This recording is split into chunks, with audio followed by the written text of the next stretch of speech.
जोहार साथियों, क्या आपने कभी सोचा है कि जब हम कोल ट्राइबल ग्रुप कहते हैं तो इसके पीछे सिर्फ एक नाम नहीं बल्कि एक पूरी दुनिया छुपी होती है। आज द ट्राइबल पॉडकास्ट में हम खोलने जा रहे हैं इसी दुनिया के राज, असली इतिहास, विविध परंपराएं और वो कहानियां जिनके बारे में बहुत कम लोग जानते हैं। मैं हूं आपका होस्ट रोशन टोप्पो और आज मेरे साथ हैं हमारी खास मेहमान पार्वती तिर्की, जो हमें कोल समुदाय की परत दर परत सच्चाइयां बताएंगी।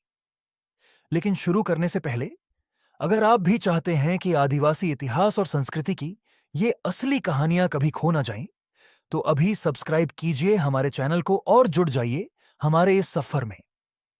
तो चलिए दोस्तों, बिना देर किए बढ़ते हैं आगे और जानते हैं कोल ट्राइबल ग्रुप की वो बातें जिन्हें सुनकर शायद आपकी सोच हमेशा के लिए बदल जाए।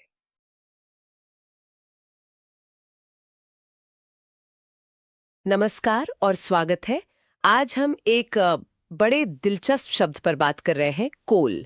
अक्सर लगता है कि ये शायद किसी एक जनजाति का नाम है ना? हाँ, आमतौर पे यही समझा जाता है। पर जब हमने अपने स्रोतों मतलब लेखों और शोध को देखा तो पता चला कि कहानी कहीं ज्यादा पेचीदा है। बिल्कुल, कई परतें हैं इसमें। तो आज हमारी ये जो पड़ताल है, इसका मकसद यही है कि इन स्रोतों के जरिए समझें कि भाई कोल असल में कौन है, ये शब्द आया कहाँ से, इस्तेमाल क्यों हुआ, और सबसे जरूरी बात कि इस एक नाम के पीछे जो अलग अलग आदिवासी समुदाय हैं, उनकी अपनी असली पहचान क्या है। बिल्कुल सही कहा। और ये सिर्फ नाम या वर्गीकरण का ही मामला नहीं है, जैसा आपने कहा। ये सीधे सीधे भारत के आदिवासी इतिहास से जुड़ा है। हाँ, उनकी भाषाएं कैसे विकसित हुईं, उनकी संस्कृति, उनकी पहचान की धारणाएं, सब कुछ इसमें शामिल है। हम देखेंगे कि कैसे बाहर के लोगों ने जो नाम दिए या वर्गीकरण किया, और जो समुदायों की अपनी समझ है अपनी पहचान को लेकर, उसके बीच एक तरह का संवाद या कहें कि कभी-कभी तनाव भी रहा है। बिल्कुल। तो चलिए कोशिश करते हैं इन स्रोतों से जरूरी जानकारी निकालने की, ताकि कोल कहे जाने वाले इन विविध समूहों की एक ज्यादा साफ और सच्ची तस्वीर सामने आ सके। जरूर। शुरू करते हैं। तो सबसे पहला और शायद सबसे बुनियादी सवाल, क्या कोल अपने आप में एक जनजाति है? जैसा हमने शुरू में कहा, स्रोत तो साफ कहते हैं नहीं। अच्छा। ये असल में एक सामूहिक शब्द था, अम्ब्रेला टर्म कह सकते हैं। खासकर छत्तीसगढ़, झारखंड के पठारी इलाकों में और उत्तरी भारत के कुछ हिस्सों में रहने वाले कई आदिवासी समूहों के लिए अंग्रेजों के जमाने में ये ज्यादा इस्तेमाल होता था। कौन कौन से समूह आते थे इसमें मोटे तौर पे? जैसे मुंडा, संथाल, हो, भूमिज, इन जैसे कई समुदायों को इसी वर्ग में रख दिया जाता था। अच्छा, तो इसका कुछ ऐतिहासिक संदर्भ भी होगा। ये वर्गीकरण कैसे शुरू हुआ? हाँ बिल्कुल। देखिए, ब्रिटिश प्रशासक और उस समय के जो नृवंश विज्ञानी थे, जैसे ईटी डाल्टन का नाम आता है 1867 के आसपास। हाँ, डाल्टन। उन्होंने भाषा और थोड़ी बहुत सांस्कृतिक समानताओं के आधार पर इन समूहों को बांटने की कोशिश की। मुंडा, हो, संथाल, भूमिज, इनको उन्होंने ऑस्ट्रो एशियाटिक भाषा परिवार में रखा। ऑस्ट्रो एशियाटिक, ये क्या है? ये भाषाओं का एक बहुत बड़ा परिवार है जो दक्षिण पूर्व एशिया से लेकर भारत के कुछ हिस्सों तक फैला है। डाल्टन ने इसी समूह को कोलारियन नाम भी दिया था। Kolarian, okay. और एक दिलचस्प बात डाल्टन ने यह भी लिखी थी कि कोल शब्द जो है, कभी कभी ऊंची जातियों द्वारा, खासकर ब्राह्मणों द्वारा, इन आदिवासी समुदायों के लिए कुछ हद तक अपमानजनक तरीके से भी इस्तेमाल होता था। ओह अच्छा। हाँ, और अगर हम और भी पीछे जाएं तो प्राचीन भारतीय ग्रंथों में भी कोल शब्द मिलता है। अक्सर ये गैर आर्य या जंगल में रहने वाली जनजातियों के लिए एक सामान्य शब्द की तरह इस्तेमाल हुआ है। तो मतलब ये नाम ज्यादातर बाहर से दिया गया लगता है। हाँ बिल्कुल। ऐसा नहीं लगता कि उन समुदायों की अपनी चुनी हुई पहचान थी। ये चीज गौर करने वाली है। बिल्कुल।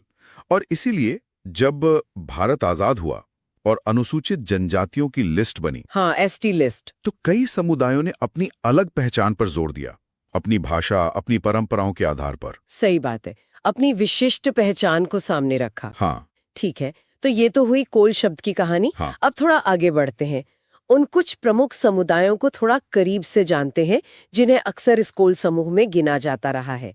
मुंडा जनजाति से शुरू करें। हाँ जरूर। मुंडा समुदाय बहुत महत्वपूर्ण है इस क्षेत्र में। ये मुख्य रूप से झारखंड और ओडिशा में बसे हुए हैं। और इनकी भाषा? इनकी भाषा मुंडारी उसी ऑस्ट्रो एशियाटिक परिवार की है जिसकी हमने बात की। अच्छा। और पारंपरिक रूप से इनका जीवन देखें तो जमींदारी, कृषि, खेतीबाड़ी जो जमीन से जुड़ी है, और जंगल के जो संसाधन है उन पर निर्भर रहा है। इनकी संस्कृति के बारे में कुछ बताइए, त्योहार वगैरह। हाँ, संस्कृति तो बहुत जीवंत है। कई अहम त्योहार हैं, जैसे माघे पर्व है जो साल के अंत और कृषि चक्र से जुड़ा है। फिर करम का त्योहार है, अच्छी फसल और भाई बहन के रिश्ते के लिए। बाहापारा बिया सारहुल जो वसंत का उत्सव है, जब साल के पेड़ पर फूल आते हैं। हाँ, सारहुल तो काफी सुना है। बिल्कुल।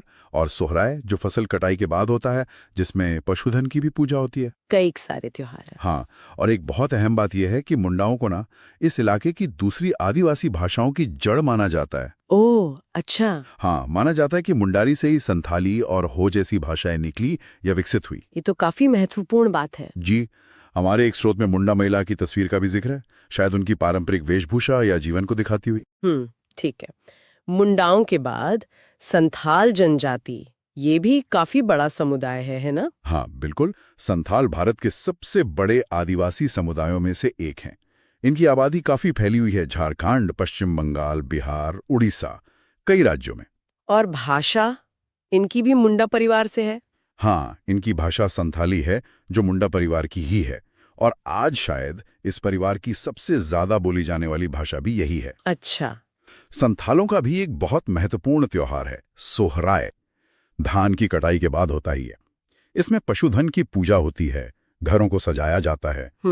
इसके अलावा बाहा यानी फूलों का पर्व और करम जैसे त्योहार भी मनाते हैं। और इनकी चित्रकला का भी जिक्र आता है शायद, सोहराय पेंटिंग्स। हाँ, बिल्कुल सही। सोहराय चित्रकला इनकी एक खास पहचान है।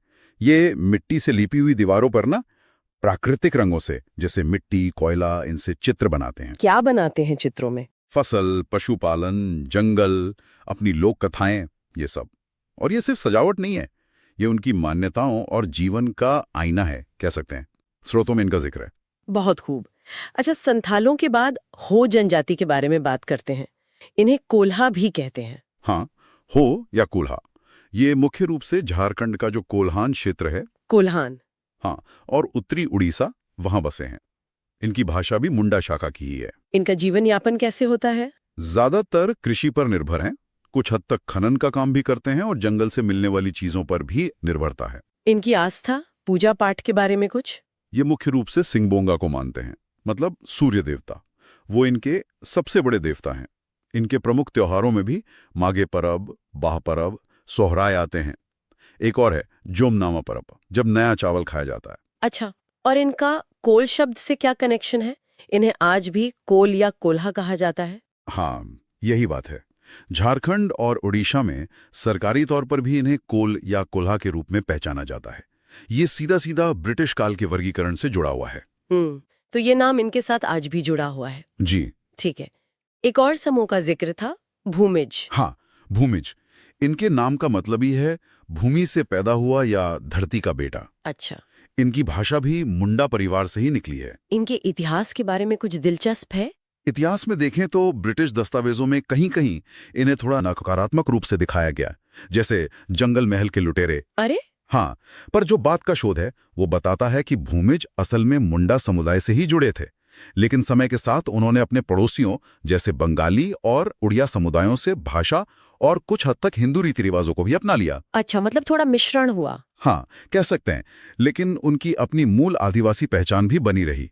आज भी इनका जीवन मुख्य रूप से खेती और जंगल की उपज पर ही निर्भर है। तो ये 4 मुख्य समूह हो गए, मुंडा, संथाल, हो और भूमिज। जी, और यहाँ ये समझना बहुत जरूरी है कि ये सब समूह अलग अलग पहचान रखते हुए भी कहीं ना कहीं भाषाई और सांस्कृतिक रूप से जुड़े भी हैं। हाँ, ये कनेक्शन कैसे काम करता है? देखिए, समानताएं भी हैं और अंतर भी हैं। जैसे एक उदाहरण लें, ओराव जनजाति है। हाँ, ओराव। उनकी भाषा द्रविड़ परिवार की है, ऑस्ट्रो एशियाटिक से बिल्कुल अलग। अच्छा। पर वो भी मुंडाओं की तरह सारहुल का त्योहार मनाते हैं। अरे वाह। लेकिन ये दोनों ऐतिहासिक रूप से अलग समुदाय हैं। पारंपरिक रूप से शादी ब्याह भी नहीं होते इनके बीच। दूसरी तरफ मुंडा, संथाल और हो, इनकी भाषाएं एक ही जड़ से निकली मानी जाती हैं, पुरानी मुंडारी से। अच्छा, इसीलिए शायद। हाँ, इसीलिए कहा जाता है कि ये तीनों समुदायों के लोग एक दूसरे की भाषा थोड़ी बहुत समझ लेते हैं। ये भाषाई नजदीकी इनके साझे इतिहास का सबूत है। बिल्कुल। तो ये तो हो गई इनकी पहचान, भाषा, संस्कृति की बातें। हाँ। बहुत दिलचस्प है ये विविधता। लेकिन आज के समय में क्या हो रहा है? इन समुदायों के सामने क्या नई चुनौतियां हैं? हाँ, ये एक अहम सवाल है। देखिए, आज का दौर बदल रहा है और कई समकालीन मुद्दे हैं। सबसे बड़ा मुद्दा शायद आर्थिक और सामाजिक दबावों का है, जिसके कारण खासकर जो युवा पीढ़ी है वो गांवों से शहरों की तरफ जा रही है, पलायन हो रहा है। हाँ, ये तो कई जगह हो रहा है। बिल्कुल, और इसका सीधा असर गांव की जो पारंपरिक खेती है उस पर पड़ रहा है। क्योंकि लोग कम हो रहे हैं खेती करने वाले। सही कहा। और जो लोग शहर जा रहे हैं उन्हें वहां की अलग मुश्किलें झेलनी पड़ती हैं।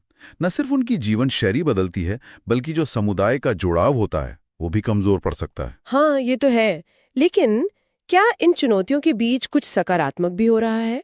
क्या ये समुदाय अपनी विरासत को बचाने की कोशिश कर रहे हैं? हाँ बिल्कुल, और ये बात बहुत प्रेरणा देती है कि इतनी मुश्किलों के बावजूद ये समुदाय अपनी जड़ों को, अपनी पहचान को बचाने में लगे हुए हैं, पूरी कोशिश कर रहे हैं। कैसे? कुछ उदाहरण है हमारे पास? हाँ, कई उदाहरण हैं। जैसे भाषाओं को बचाने की कोशिश।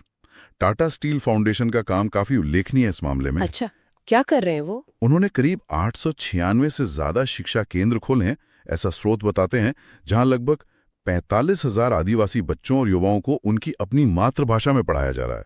अरे वाह! कौन-कौन सी भाषाएं? संथाली, मुंडारी, हो, भूमिज और भी होंगी। ये बहुत जरूरी काम है क्योंकि भाषा ही तो संस्कृति की जान होती है। बिल्कुल, भाषा बचेगी तभी तो संस्कृति बचेगी। सही बात। और हाल ही में एक और अच्छी खबर थी। संथाली भाषा की जो अपनी लिपि है, ओल चिकी, हाँ, ओल चिकी, उसके जो निर्माता थे पंडित रघुनाथ मुर्मू, उनकी जयंती मनाई गई। इस लिपि को बने 100 साल पूरे हो गए। 100 साल, ये तो बहुत बड़ी बात है। लिपि होने से भाषा को एक नई पहचान मिलती है। बिल्कुल, लिखित रूप मिलता है, साहित्य बनता है, पहचान मजबूत होती है। और क्या प्रयास हो रहे हैं? सिर्फ संस्थाएं ही नहीं, समुदाय के अंदर से भी आवाजें उठ रही हैं। आदिवासी समुदाय के जो अपने विद्वान हैं, शिक्षक हैं, वो अपनी भाषा संस्कृति को बचाने की अपील कर रहे हैं।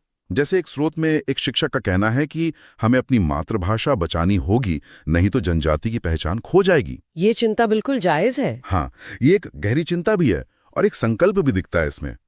और जमीनी स्तर पर भी काम हो रहा है। जैसे पारंपरिक खेल हैं, काठी, सेकोर और लोक नृत्य, इनको फिर से बढ़ावा दिया जा रहा है ताकि नई पीढ़ी अपनी संस्कृति से जुड़ी रहे। ये बहुत जरूरी है। खेल और नृत्य तो संस्कृति का अहम हिस्सा होते हैं। निश्चित रूप से। तो ये सारे प्रयास बहुत महत्वपूर्ण हैं और सराहनीय भी हैं। लेकिन क्या ये प्रयास काफी हैं? आगे क्या होना चाहिए? देखिए, कोशिशें तो हो रही हैं, लेकिन इनको असली सफलता तभी मिलेगी जब इन्हें बड़े पैमाने पर समाज का और सरकार का साथ मिले। सहयोग जरूरी है। हाँ, ये बहुत जरूरी है कि इन कोल कहे जाने वाले विविध आदिवासी समूहों के जो संवैधानिक अधिकार हैं, उनकी रक्षा हो और उनकी जो अनूठी सांस्कृतिक विरासत है उसे बचाने के लिए ठोस नीतियां बने, संसाधन मिले। सही बात है। ये सिर्फ इन समुदायों के लिए ही नहीं, बल्कि भारत की जो पूरी सांस्कृतिक विविधता है उसे बनाए रखने के लिए भी जरूरी है। बिल्कुल। तो आज की इस पूरी चर्चा से मुझे लगता है ये बात तो साफ हो गई है कि कोल सिर्फ एक लेबल है।